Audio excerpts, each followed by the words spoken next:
Yes, Chavy boy. I'm going to show you 3 verses in the Quran that you need to know and how they're a big problem for Islam. Maybe you don't know some of these verses yet, or you simply haven't seen them from this perspective. Muslims who are watching, ask yourself throughout this video, how do you honestly explain away what I'm about to show you? Let me know at the end of this video if you think I've missed anything in the comment section below. So let's jump in, brother. Let's start off a little left field first, shall we? Who are the true followers of Jesus, who Allah says will be dominant until the day of resurrection? Surah 3 ayat 55 says the following: Remember when Allah said, "O Jesus, indeed I will take you and raise you to myself and purify you from those who disbelieve and make those who follow you superior to those who disbelieve until the day of resurrection."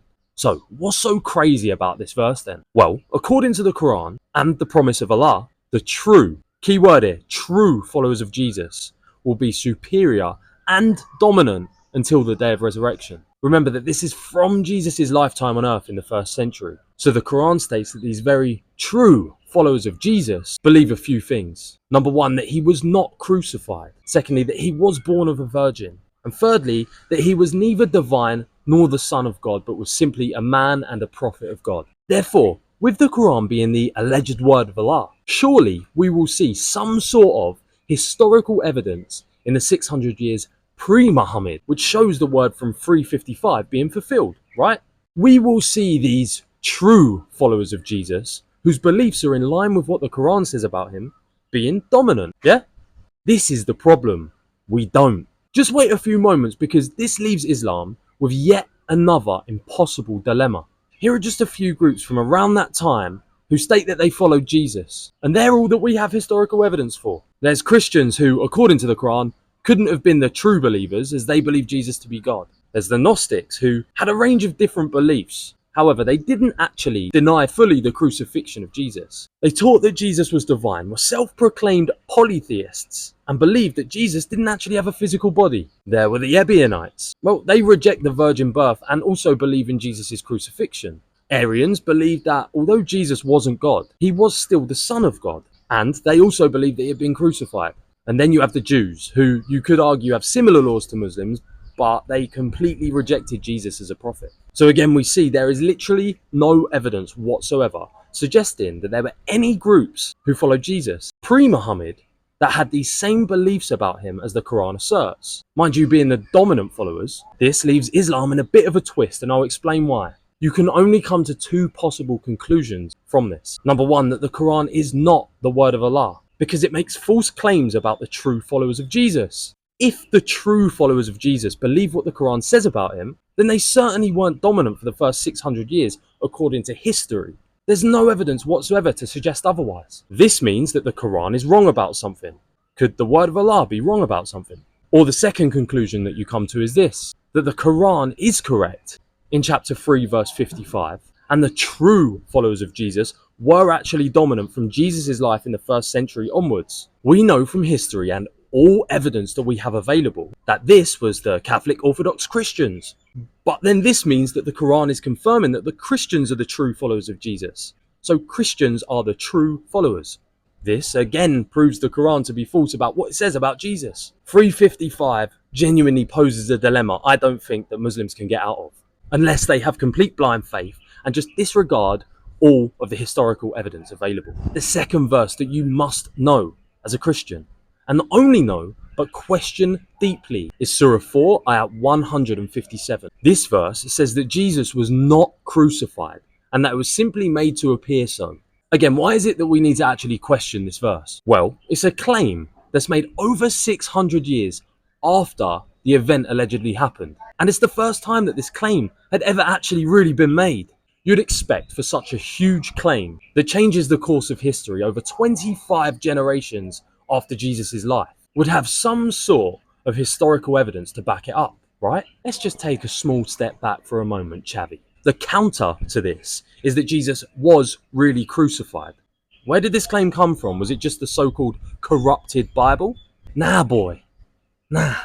In the 600 years before Muhammad, we have an undeniable and unanimous amount of evidence pointing to and testifying of the crucifixion and death of Jesus. Whether it's Roman historians and writers or anti-Christian philosophers such as Lucian of Samosata, there's even great Jewish historians such as Josephus and writings like the Talmud, which all speak of the crucifixion of Jesus and its evidence pre-Muhammad that it happened. I haven't even mentioned the tens of thousands of church manuscripts from fathers or followers of Jesus give an account of his death on the cross. It's safe to say, from within and outside of the faith of Christianity, plus outside of the canonical books of the Bible, history pre-7th century would tell us that Jesus was certainly crucified and died. However, many Muslims will actually just state that this doesn't refute the Quran, and it actually confirms it, because the verse says that Allah made it to appear that Jesus was crucified even though he wasn't.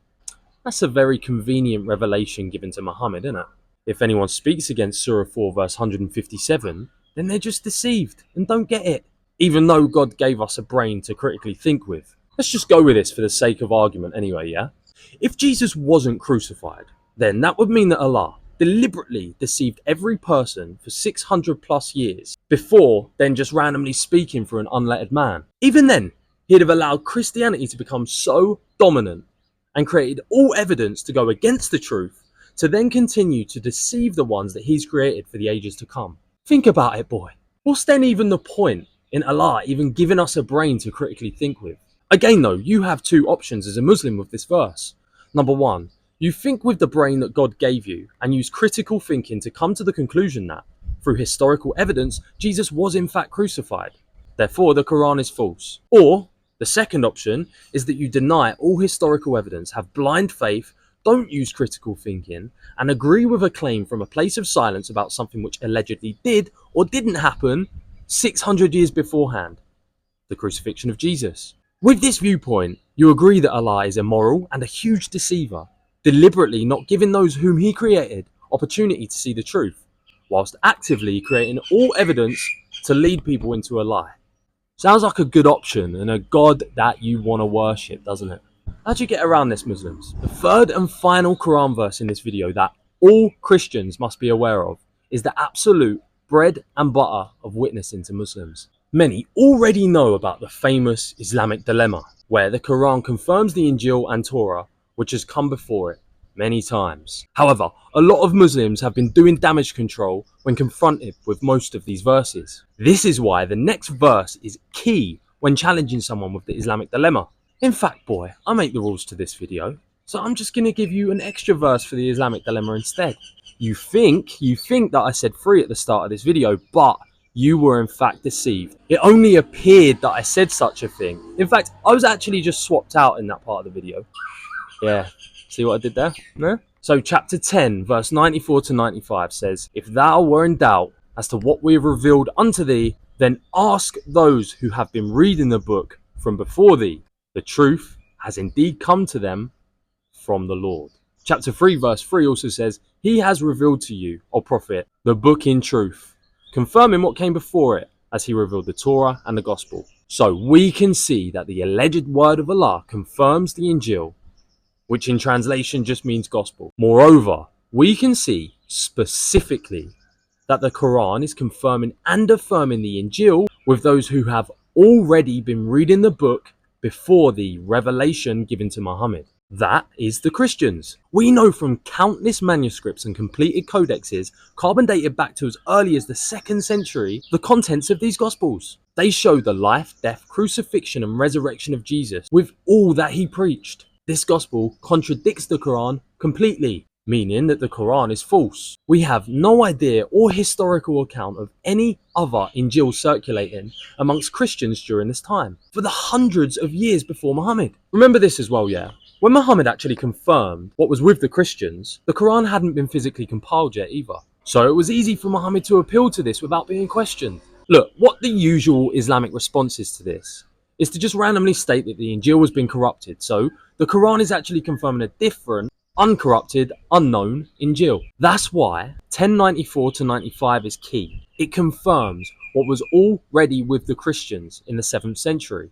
And we have all historical account and evidence to be able to prove what this is. This means that we can prove the consistency of the uncorrupted message of the Injil with the Christians, which has been preserved through the ages. That might be controversial, but it has been preserved. We literally have proof. Let's entertain the idea that somehow a Muslim still asserts corruption though. The claim now becomes isolated to the Christian gospel, not any random Injil that's just been lost. So, can the Muslim give any evidence from Christian history going back to the 1st century that there was any other Injil ever circulating? You don't even need to give me the whereabouts of this magic, uncorrupted version.